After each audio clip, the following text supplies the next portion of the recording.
Aujourd'hui, nous allons voir dans cette vidéo la préparation d'une cérémonie baptismale. En fait, je voudrais séparer en deux vidéos, une qui va être plus liée sur l'organisation, plutôt le côté matériel, et ensuite sur le déroulement de la cérémonie, plutôt ce qui se passe à l'intérieur de la cérémonie.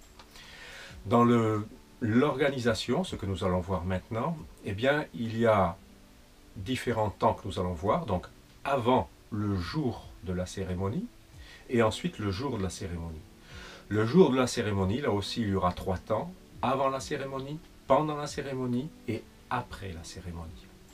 Alors, dans un premier temps, ce à quoi il faut penser avant la cérémonie, donc je pense plus particulièrement à vérifier tout simplement les robes de baptême, s'il y en a dans votre communauté. Est-ce qu'elles sont propres? Est-ce qu'elles sont en bon état? Est-ce qu'elles sont à la bonne dimension pour les personnes qui vont être baptisées?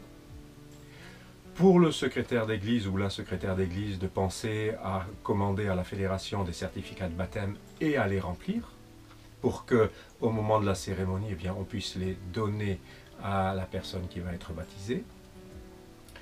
Ensuite, sur le plan pratique, il faut aussi penser en amont à prévoir les cadeaux. Donc, est-ce qu'on offre des fleurs? Est-ce qu'on offre un livre? Ça, c'est à la communauté de décider. Mais il faut y penser avant pour ne pas être pris au dernier moment.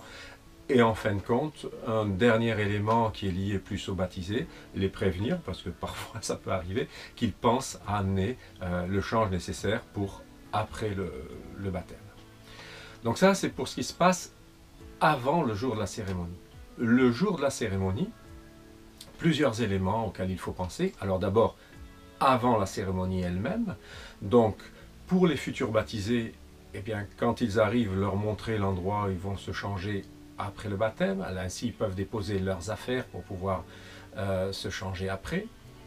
Et qu'ils se mettent en tenue de baptême pour qu'au moment de la cérémonie, au moment où aura lieu le baptême, ils n'aillent pas ailleurs se changer et donc couper la cérémonie.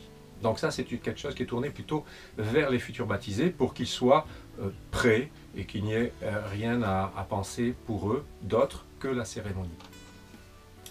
Pour le diaconat, il faut penser à un certain nombre de choses. Eh bien, d'abord, bien sûr, remplir le baptistère, vérifier la température de l'eau, parce que certaines personnes sont sensibles à cela. Préparer les serviettes pour la sortie de l'eau, et donc penser à qui va les accueillir quand les futurs baptisés sortiront dans l'eau. Sur le plan pratique aussi, réserver des places effectivement au premier rang pour les futurs baptisés, mais aussi pour la famille, leurs proches, les invités qui sont là pour assister à cette cérémonie. Et enfin, installer les proches à leur arrivée pour qu'ils puissent aller vers ces places qui leur ont été réservées. Ça, c'est avant la cérémonie.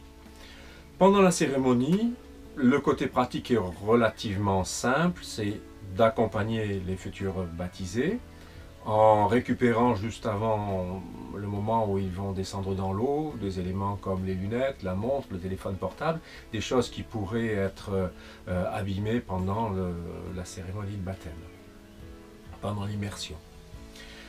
Ensuite, eh bien, être présent à la sortie pour les accueillir et leur donner la serviette et leur rendre effectivement les lunettes, les différents éléments, téléphone ou montres qu'ils vous auront donnés au moment de l'immersion.